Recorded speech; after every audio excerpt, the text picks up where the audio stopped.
오늘 읽었던 요한복음 3장 3절부터 8절까지 말씀을 통해서 성령으로 거듭나야 한다고 하는 제목으로 하나님 말씀을 전하겠습니다.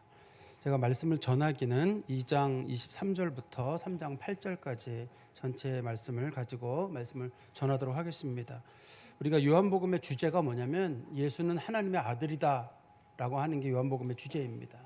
처음부터 끝까지 예수가 하나님의 아들이라는 걸 증명하는데 요한복음이 시간을 할애하고 있거든요.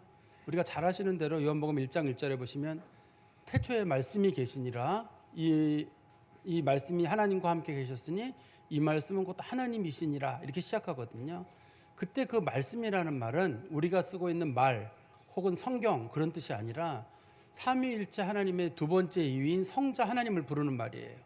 그 성자 하나님께서 하나님과 함께 계셨는데 인간의 몸을 입고 우리 가운데 오셨는데 우리는 그분을 예수님이라고 고백을 합니다. 그리고 예수를 하나님의 아들로 받아들이는 그 사람들, 영접하는 자들에게는 하나님의 자녀가 되는 권세를 주셨다고 성경이 언급하고 있습니다. 그리고 이제부터는 이 성령을 받은 사람들을 통해서 예수가 하나님의 아들이라는 게 증언이 되게 됩니다. 첫 번째로 등장하는 인물이 세례 요한이거든요. 세례 요한이 성령 가운데서 예수의 머리 위에 성령이 임하시는 걸 봤습니다. 그리고 사람들에게 말하기를 보라 세상 죄를 지고 가는 하나님의 어린 양이로다. 그 말은 세상의 죄를 위해서 오신 하나님의 아들이라는 뜻이거든요. 그리고 난 다음에 예수님께서 두 번째 그 하나님의 아들을 드러내는 장면은 가나에서 있는 혼인잔치예요. 여러분 잘 아시는 대로 예수님께서 가나 혼인잔치에서 물이 변화해 포도주가 되는 사건을 일으키셨는데 인간에게서 일어날 수 없는 일입니다. 원칙적으로는. 근데 예수님께서 물이 변화해 포도주가 되는 사건을 통해 가지고 예수님이 하나님의 아들인 걸 보여줬습니다. 그래서 가나 혼인잔치 끝나는 부분에 뭐라고 기록되어 있냐면 이에 예수님의 제자들이 예수를 하나님의 아들로 믿었다 이렇게 돼 있어요. 그러니까 그 가나 혼인잔치의 기본적인 목적은 예수님의 제자들로 하여금 예수가 하나님의 아들인 걸 믿게 하는 게 목적이거든요. 저희가 이제 지난 시간에 봤던 본문에서는 예수님께서 성전 정화 사건이라는 걸 하시게 되는데 예루살렘에 올라오셔가지고 물건 파는 사람들, 환전하는 사람들 다 쫓아내셨거든요. 그러면서 말씀하시기를 내 집은 만민의 기도하는 집인데 왜 내 집을 이렇게 도둑의 소굴로 만드느냐. 예수님이 화를 내셨습니다. 예수님께서 그 화를 내시는 장면이 우리가 볼 때는 예수님은 예배가 더럽혀지거나 사람들의 어떤 행동 그런 걸 꾸짖으시는구나. 우리는 거기만 보지만 그 사건이 말라기서 3장 1절에 나와 있는 말씀에 대한 그게 성취거든요.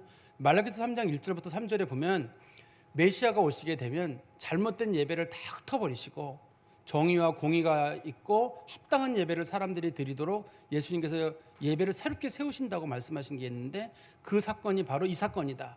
그래서 예수님의 제자들은 예수님이 성전 정화하시는 사건을 보고 나서 예수님이 하나님의 아들이시구나. 그리고 성경 말씀이 사실이구나라는 걸 믿었다라고 하는 게 22절까지 2장 22절에 나와 있는 말씀입니다. 이제 오늘 본문의 내용에는 사람이 두 종류의 사람이 나오거든요. 똑같은 기적을 보고도 예수를 믿는 사람이 있고 그냥 기적을 보고 놀라는 사람이 있습니다. 두 부류의 사람인 거예요.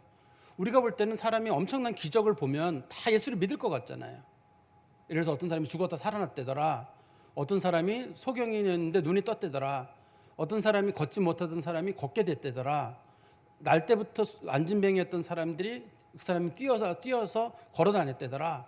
그걸 보면 사람들은 와, 저 점은 하나님 살아계시구나 그렇게 믿을 것 같잖아요. 성경은 아니라고 말하고 있어요. 그런 사건을 보고도 어떤 사람들은 그냥 정말 신기하다. 야, 대단한 사건인데 저 사람 도대체 어떤 사람이길래 저 정도 일을 하는 거야. 와, 대단해. 여기에 머무르는 사람이 있고 또 한 부류의 사람들은 성령을 받은 사람들인데요. 그 사람들의 마음속에는 다른 마음이 일어나게 됩니다. 저 사람 속에 하나님이 역사하시는구나. 예수가 살아있구나. 성령이 역사하시는구나. 그거를 사람들이 보게 됩니다. 그래서 오늘 본문을 보면 사람들에게 이 소위 우리가 말하는 이적을 통한 신앙 있잖아요.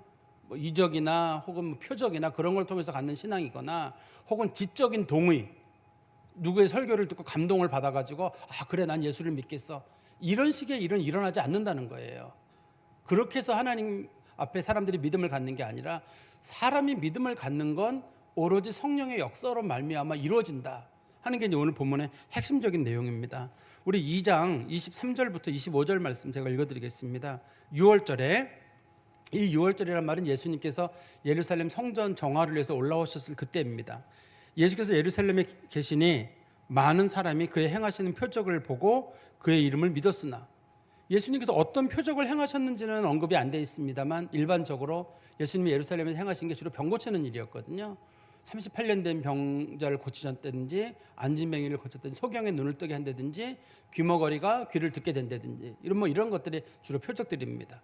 그 표적을 보고 사람들이 예수를 믿었으나, 왜 믿었으나란 말로 나오냐면 성경에서는 보면 그들이 예수를 믿었다 그러면 예수님께서 좋아하실 거 아니에요. 그래서 성경은 예수님의 반응이 좀 시큰둥하게 되어 있습니다. 24절에 보십시오. 예수는 그의 몸을 그들에게 의탁하지 아니하셨으니, 의탁하지 않았다는 말은 그들의 말을, 그들의 믿음을 인정하지 않았다는 뜻이에요. 그들이 예수를 믿었다고 할 때 예수님께서 난 저 사람들이 믿는 거에 관심도 없다, 그런 뜻이거든요. 이는 친히 모든 사람을 아시며 그 사람들의 마음속에 아직까지 성령을 통한 믿음이 있는 게 아니라 그냥 표면적인 믿음만 있다는 걸 아셨고, 25절에 또 사람에 대하여 누구의 증언도 받으실 필요가 없었으니, 사람들이 예수가 대단한 사람이다, 이런 거에 대해서 예수님께서는 관심이 없었다는 얘기입니다.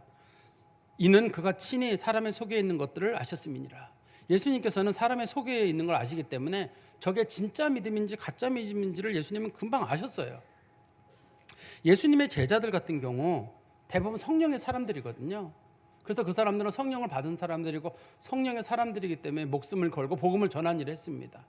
그렇지만 예수님의 제자들 중에도 예수님을 안 믿은 사람이 있어요. 잘 기억을 해보세요. 예수님 사역 처음부터 시작해가지고 마지막 끝날 때까지 수많은 기적이 있었거든요. 그 사역을 다 본 사람이 있습니다. 뿐만 아니라 그 사역을 봤을 뿐만 아니라 자기도 비슷한 일을 했어요. 안진뱅이를 고치고 귀신을 쫓아내는 일을 한 사건이 있거든요. 그런데 그 사람이 예수를 믿지 않는 사건이 있습니다. 그게 성경에서 말하는 가룟 유다 사건이에요. 가룟 유다가 예수님의 이적을 다 봤거든요. 그리고 모든 예수님의 역사 사역에 동참도 했고, 마태복음 10장에 보면 그 가룟 유다가 다른 제자들과 함께 나가서 말씀을 전한 후에 돌아와서 뭐라 그랬냐면, 예수님 제가 주의 이름으로 귀신도 쫓아내고 병도 고치고 다 했습니다, 그런 얘기를 했던 사람입니다. 그렇지만 그 사람은 예수를 믿지 않았어요.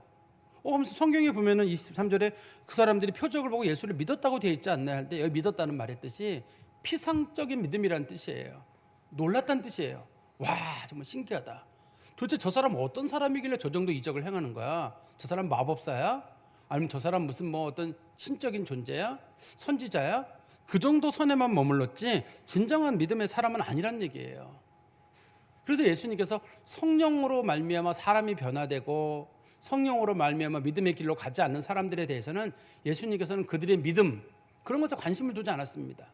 지금 이 사람들, 예수를 보고 믿었다고 하는 이 사람들 있잖아요. 이 사람들이 3년 뒤에 어떤 일을 하게 되냐면 예수님을 십자가에 못 박으라고 소리 지르는 일을 하게 됩니다. 이 사람들이에요.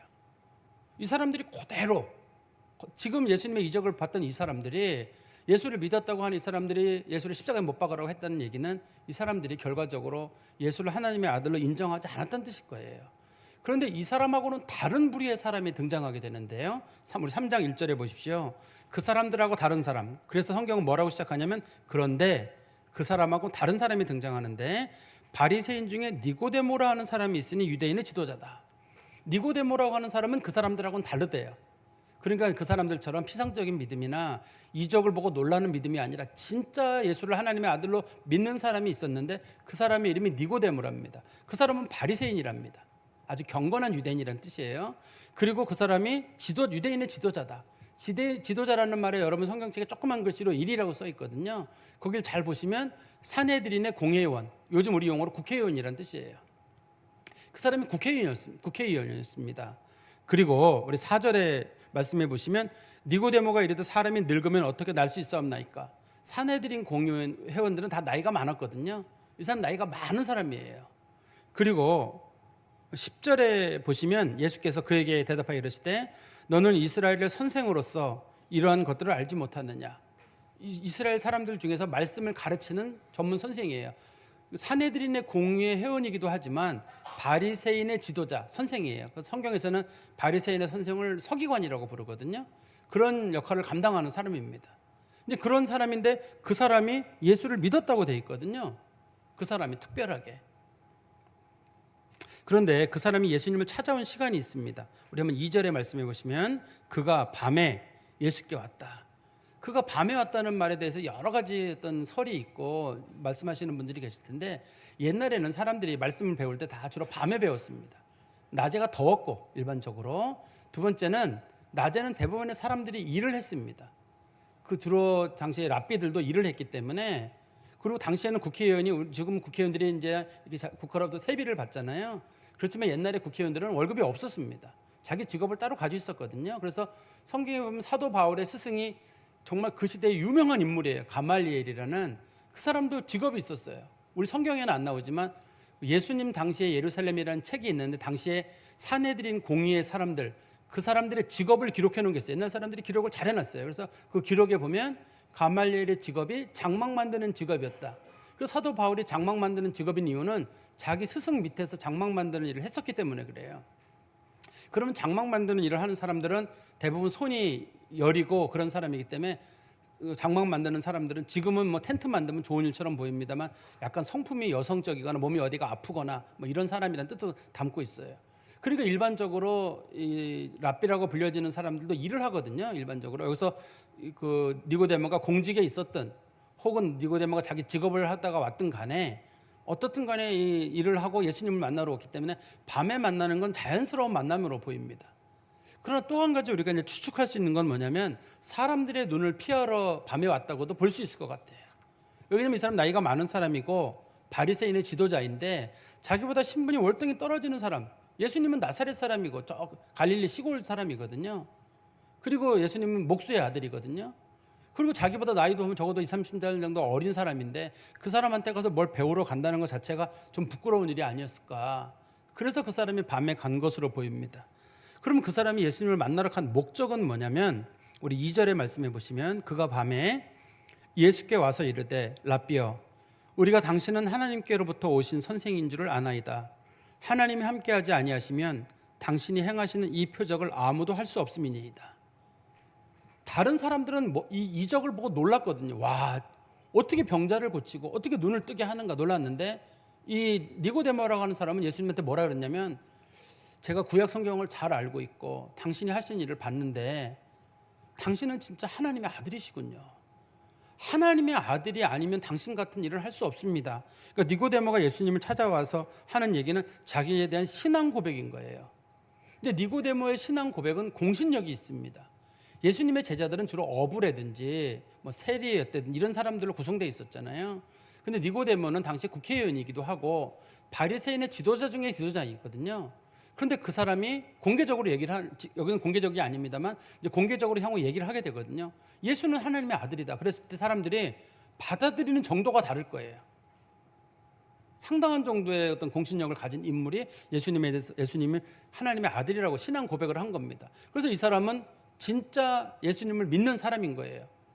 2장 23절에서 25절에 나오는 사람들은 피상적인 믿음, 구원받는 믿음이 아니라 이적에 놀라는 믿음을 가진 사람이고, 니고데모라고 하는 사람은 이적에 놀랐을 뿐만 아니라 그 이적을 보고 예수가 하나님의 아들이라고 인정하는 그런 믿음까지 가지게 된 거예요. 그런데 예수님께서 니고데모의 말을 들으시고 뜬금없는 소리를 하셨습니다. 3절 말씀 보십시오. 예수께서 대답해 이르시되 진실로 진실로 네게 이르노니 사람이 거듭나지 아니하면 하나님 나라를 볼 수 없느니라. 사람이 거듭나지 않으면 하나님 나라를 볼 수 없다, 이런 말씀을 하셨어요. 그랬더니 니고데모가 4절에 니고데모가 이르되 사람이 늙으면 어떻게 날 수 있사옵나이까? 두 번째 모태에 들어갔다가 날 수 있사옵나이까?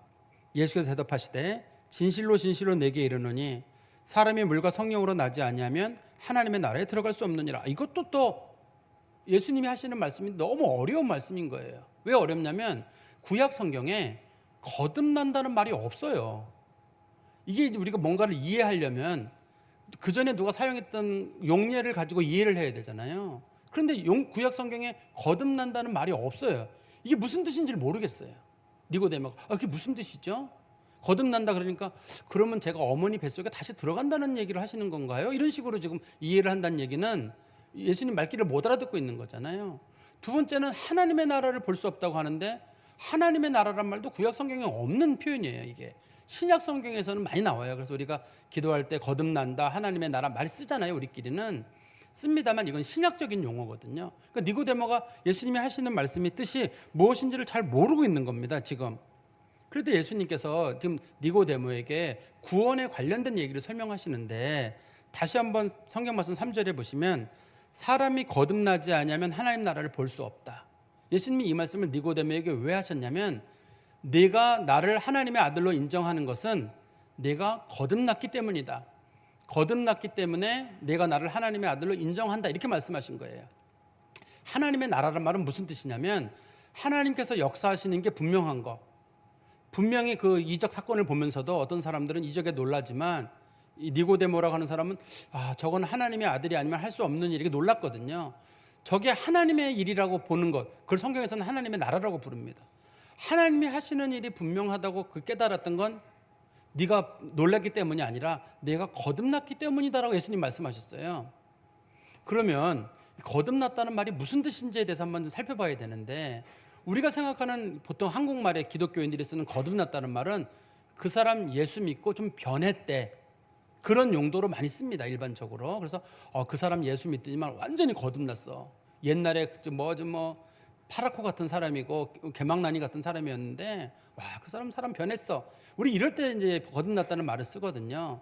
그렇지만 성경에서 말하는 거듭났다는 말은 그런 뜻은 아닙니다. 성경에서 거듭났다는 말은 무슨 뜻이냐면, 예수를 믿기 전에 사람들은 영이 죽은 사람들이에요. 하나님과 관계가 끊어진 사람들이란 뜻입니다. 그 영이 살아나는 방법은 성령이 그 사람 속에 들어와서 그 사람의 영을 살려주는 거예요. 살리는 영이 우리들의 영을 살려주시게 되면 우리들의 영이 살아나게 되거든요. 그래서 죽었던 영이 내가 살아나는 거, 이거를 거듭난다고 부릅니다. 그래서 이 거듭난 사람들은 뭘 하게 되냐면, 그 하나님의 역사가 보이고 말씀이 들리고 이적을 통해서 하나님에 대한 믿음이 생기게 돼요. 그렇지만 거듭나지 않은 사람들은 여전히 어떤 이적을 봐도 너무 신기해요. 너무 신기하고 막 박수를 치곤 하는데 이게 구원을 받는 믿음으로는 가지 못해요. 거듭나는 사람만이 예수를 믿을 수가 있고, 그래서 성경에서는 거듭난다는 말은 다른 말로 성령 받음, 성령을 통해서 예수 믿음. 그래서 거듭난 사람들은 성령 받았다는 뜻이거든요. 그리고 거듭남의 증거는 뭐냐면 그 사람이 예수를 하나님의 아들로 인정하는 거예요. 저 예수님 믿어요. 저는 예수님 하나님의 아들로 받아들입니다. 그 말이 그 사람이 거듭났다는 뜻으로 성경이 사용하고 있습니다. 그러면 어떻게 거듭나느냐가 있을 거 아니에요. 성경에서는 거듭남에 대한 얘기를 설명하는데 5절에 예수께서 대답하시되 진실로 진실로 내게 이르노니 사람이 물과 성령으로 나지 아니하면 하나님 나라에 들어갈 수 없느니라. 성령으로 거듭난다는 말은 우리가 알겠는데 물과 성령이라는 말로 지금 거듭난다고 말하고 있거든요. 가만있어 봐. 그럼 우리가 기독교인들이 흔히 알고 있는 물, 그러면 물 세례인가? 우리가 세례와 또 성령 세례를 통해서 구원을 받는가? 그러니까 거듭나는 방법이 한편으로는 제가 물 세례를 받아가지고, 무세례는 일종의 죄를 씻는 정결 의식이거든요. 그걸 통해서 내가 1차적으로 하나님 앞에 깨끗한 삶을 살고, 두 번째는 성령 세례를 통해서 내가 거듭나는가, 그런 뜻인가 이게? 그렇게 보시는 분들이 많이 계세요. 일반적으로는. 또 어떤 분들은 그렇지 않다. 여기서 말하는 물과 성령이라는 말의 뜻은, 물이라고 하는 것이 성경에서 말씀을 뜻한다. 말씀을 뜻하고 성령은 하나님의 성령을 뜻하기 때문에 말씀과 성령이란 뜻으로 사용하는 게 좋겠다. 이렇게 보시는 분들이 계신데요. 그 성경 규절을 하나 보시면 우리가 좀 이해가 되는 규절이 하나 있는데요. 베드로전서 1장 23절입니다. 베드로전서 1장 23절에 보시면 너희가 거듭난 것은, 즉 죽은 영이 살아나서 하나님의 자녀가 된 것은 이런 뜻입니다. 너희가 거듭난 것은 썩어질 씨로 된 것이 아니요 썩지 아니할 씨로 된 것이니 살아있고 항상 있는 하나님의 말씀으로 되었느니라. 이렇게 돼 있어요. 그래서 아까 말씀드린 대로 말씀과 성령으로 말미암아 거듭난다고 주장하시는 분들은 여기 말씀이란 말이 나온다. 그 사람이 거듭나는 건 자꾸 하나님 말씀을 듣고 그리고 성령을 받으면 그 사람이 거듭난다 하는데, 이 베드로전서 1장 23절에서 말씀이란 말의 뜻은 성부 성자 할 때 그 성자 하나님을 부르는 말이에요. 그거 어떻게 알 수 있냐면, 살아있고 항상 있는 하나님의 말씀이란 말은 예수 그리스도를 뜻하는 거고, 요한복음 1장 1절에서 말씀하시는 태초에 말씀이 계시니라의 그 말씀과 같은 뜻입니다. 그렇기 때문에 이 말씀을 이해하실 때 이거를 굳이 말씀과 성령으로 나는 이걸 이해하겠다 하시는 분들은 성령 우리가 성령을 통해서 예수 그리스도를 통해서 우리가 거듭나는구나 이렇게 이해를 하는 건 괜찮아요. 그렇지만 성경 말씀을 통해서 우리가 거듭난다든지 뭐 그렇게 하는 것은 성경에 대한 올바른 이해는 아니라고 볼 수 있을 것 같아요. 그런데 성경에서 쉽게 그러면 이거를 그냥 성령으로 거듭났다고 하면 좋은데 여기서 물과 성령이라고 쓰는 데 이유가 있을 거 아니에요. 요한복음에서는 물과 성령이 같은 뜻이에요. 요한복음에서는 물과 성령이 같은 용례로 사용이 되는데요. 우리 요한복음 7장 38절 말씀 보세요. 요한복음 7장 38절에 보시면 나를 믿는 자는 성경의 이름과 같이 그 배에서 생수의 강이 흘러나오리라. 그 사람이 새롭게 살아난다는 뜻이에요. 이는 그를 믿는 자들이 받을 성령을 가리켜 하신 말씀이라. 예수 믿는 사람, 나를 믿는 자는 성경의 이름과 같이 그 배에서 생수의 강이 흐른다는데 생수의 강이 흘러난다고 하는데 그게 성령 얘기라고 하잖아요. 그러니까 물이랑 성령을 같은 거로 얘기하는 거구나. 물이랑 성령은 같은 뜻을 표현한 표현이거든요. 강조적인 의미예요. 그런데 왜 굳이 따로 쓰냐면 우리 에스겔서 36장 25절 26절입니다. 에스겔서 36장 25절 26절에 보시면 맑은 물을 너희에게 뿌려서, 여기서 맑은 물은 성령을 뜻하는 겁니다. 맑은 물을 너희에게 뿌려서 너희로 정결하게 하되 곧 너희 모든 더러운 것에서와 모든 우상 숭배에서 너희를 깨끗하게 할 것이며 또 새 영을 너희 속에 두고 새 마음을 너희에게 주되 너희 육신에서 굳은 마음을 제거하고 부드러운 마음을 줄 것이며, 이렇게 성령의 두 가지 역할을 물과 성령으로 나눠놓은 거예요. 물이란 말의 뜻은 뭐냐면 영생을 설명하려고 하는 거.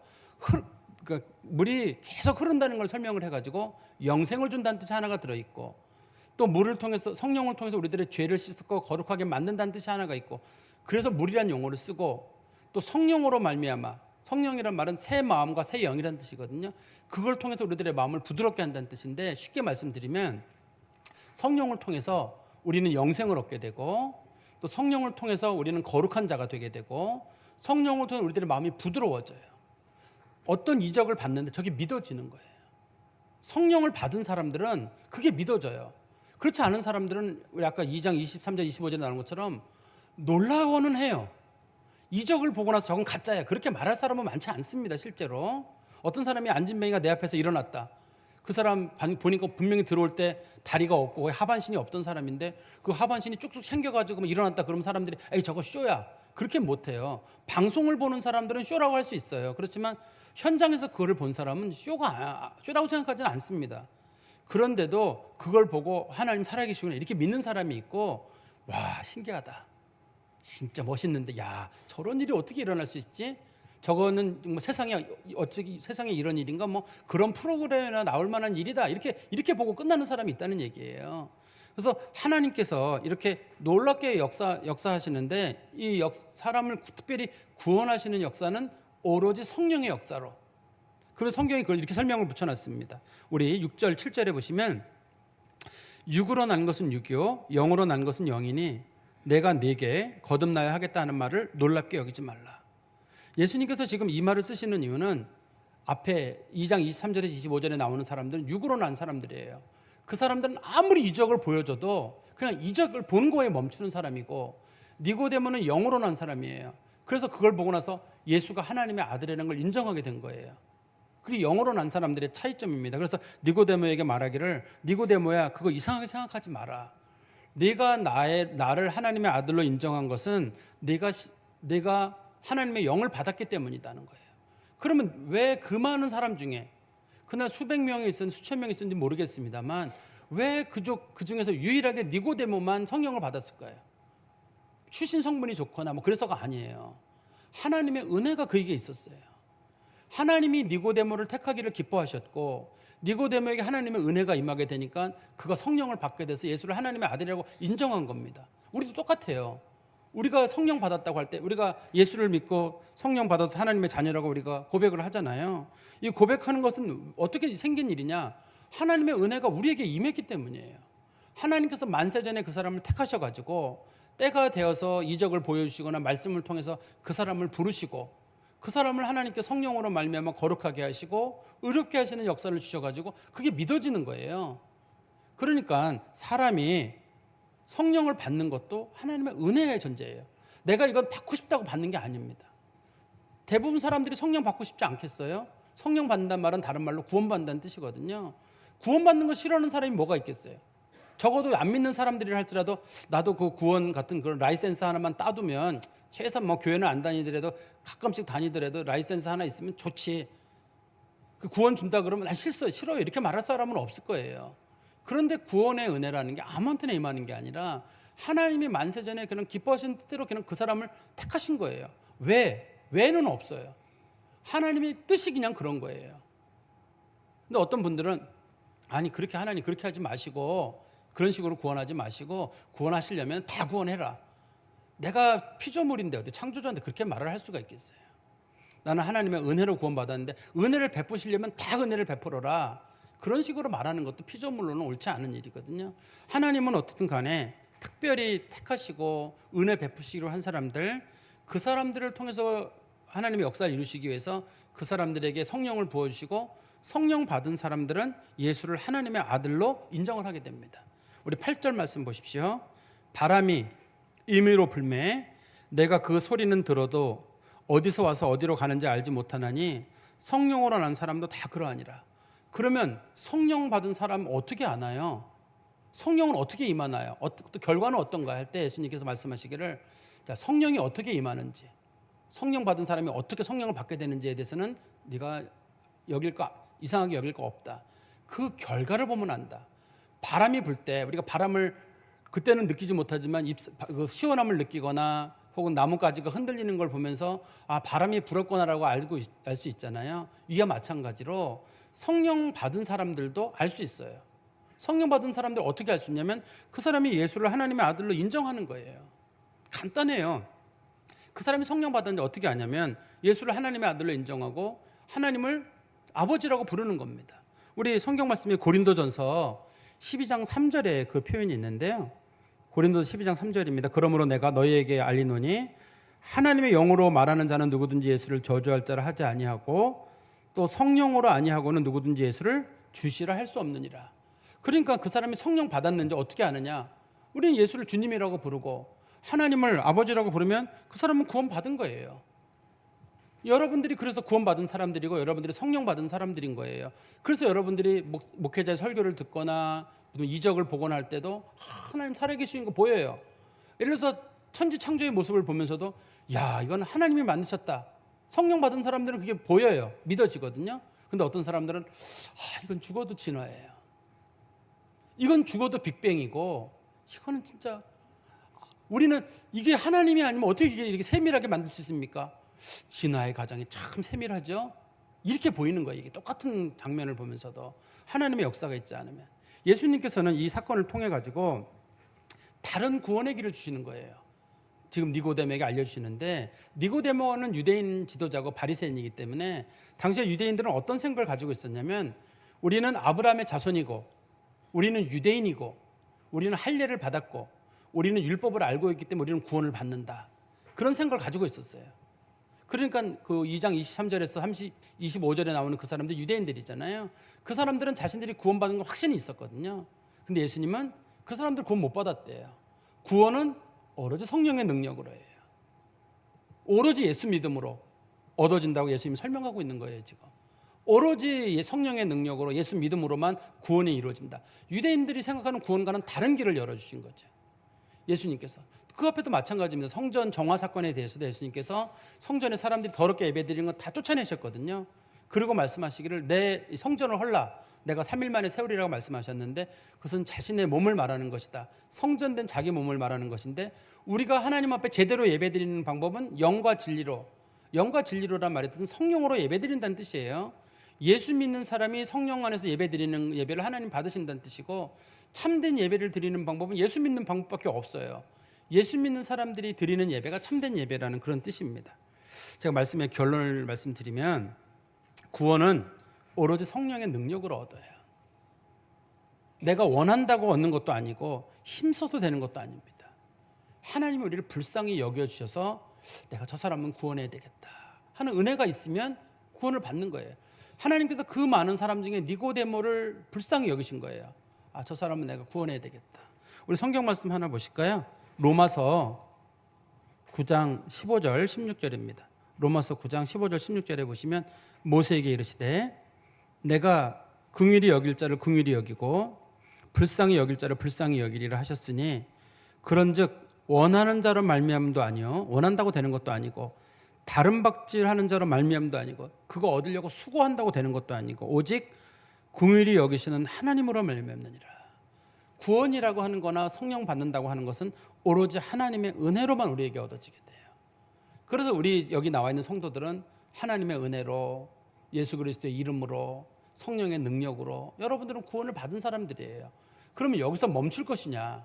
여기서 멈추는 게 아니라 이제 우리들에게는 성령의 열매라는 게 나타나야 돼요. 예수 믿는 사람들이 성령의 열매가 나타나지 않으면 이게 전도가 안 되고 사람들이 예수 믿는 사람들이 시험에 들어요. 지금 세례 요한도 말씀을 전했고 제자들도 말씀을 전했고 성령의 사람들은 다 말씀을 전했거든요. 우리도 말씀을 입술로 전하든지 아니면 삶으로 전해야 되거든요. 하나님은 우리들이 성령의 역사들을 말씀으로 혹은 삶으로 전하도록 하기 위해서 성령의 9가지 열매를 주셨어요. 갈라디아서 5장 22절 23절에 보면 나오는데요. 갈라디아서 5장 22절 23절입니다.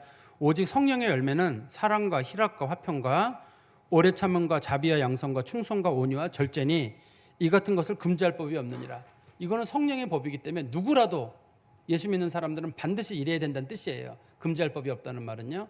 이 말을 제가 쉽게 설명드리면 우리가 예수 믿으면 성령님 우리에게 뭐라고 말씀하시냐면 너는 정말 사람들을 사랑하는 사람이 되어라. 근데 우리는 생각하기를 하나님 저 사람은 진짜 내가 용서 못하겠어요. 저 사람은 진짜 미워요. 그러면 그 사람의 성령의 역사가 사라지게 돼요. 성령님은 자꾸 뭐라 그러냐면 용서해라, 사랑해라. 그래야 네가 더 좋고 너 때문에 많은 사람들이 주께 돌아오는 일이 있다. 그래서 예수 믿는 사람들은 그 사람이 분명 나를 미워하는 사람이고 나한테 해코지를 한 사람이지만 끝까지 사랑하는 거예요. 그래서 예수 믿는 사람들에게 나타나는 첫 번째 증거가 사랑입니다. 이게.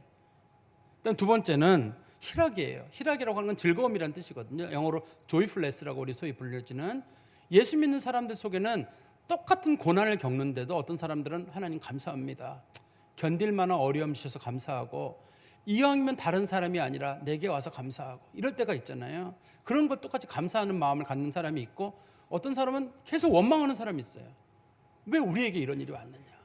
왜 하필이면 나한테 왔느냐? 한번 저도 그런 생각을 한번 해본 적이 있는데요. 제가 과거에 한 몇 년 전에 한번 목이 아파서 크게 수술을 한번 한 적이 있었는데요.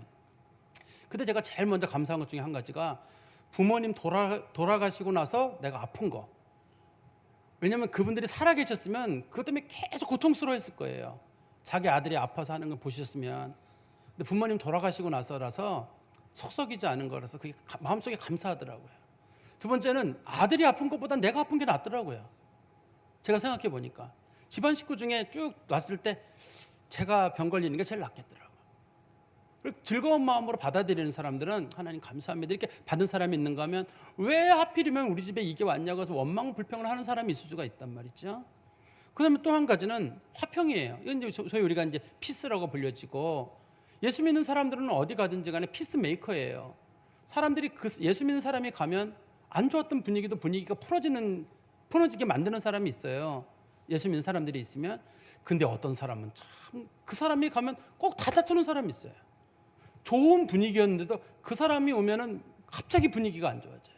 근데 그 사람한테 왜 그러냐 물어보면 아무겐 이게 문제고 아무겐 저게 문제고 아무겐 저게 문제고 그 사람 얘기 들어보면 주변에 좋은 사람이 한 명도 없어요.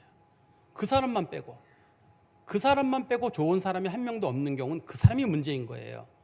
좋은 사람이 몇 명 있고 나쁜 사람이 몇 명 있다고 얘기하면 괜찮은 겁니다. 그거는. 그렇지만 다 주변에 있는 사람들은 시어머니는 이게 문제고 시아버지는 이게 문제고 아들은 이게 문제고 며느리 이게 문제고 다 문제고 나만 고통스러움을 겪는 사람 있잖아요. 이건 내가 문제인 경우예요. 근데 예수 믿는 사람들은 주변에 어느 곳에 가든지 간에 사람들을 평화롭게 만드는 거예요. 그 사람이 가면 평화로워지고 다투던 사람들도 좀 마음이 푸그러지고 우리 예수 믿는 사람들은 그런 능력을 가진 사람들이어서 어디 가든지 그런 걸 하는 사람들입니다. 우리가 이거는 하나님의 능력으로 받았지만 우리가 또한 실천해 나가야 되는 덕목 중에 하나입니다. 여러분들이 예수 믿고 구원받았다는 사실을 마음에 깊이 두시고 두 번째는 성령의 열매를 우리들의 삶 가운데서 이뤄나가시는 성도 되시기를 간절히 소망합니다. 기도하겠습니다. 하나님 아버지, 주님이 감사합니다. 주의 말씀을 마음에 깊이 두게 하시고 우리가 구원받은 것이 우리들의 수고와 노력의 결과가 아니라 오로지 성령으로 말미암는 일이며 예수의 능력이 믿어지고 예수의 능력이 하나님의 능력으로 보이는 것도 역시 성령의 능력이라고 말씀하신 것 참으로 감사합니다. 그 많은 사람 중에 우리를 구원하셨고 그 많은 세대 중에 마침 우리 세대에 하나님께서 복음을 주셔서 우리가 복음을 접하게 하신 것 또한 감사합니다. 주의 은혜를 감사하는 마음으로 평생 어디서든지 성령의 사람이 되고 증언하는 사람이 되도록 저희들을 사용하여 주시옵소서. 예수 그리스도의 이름으로 기도하옵나이다. 아멘.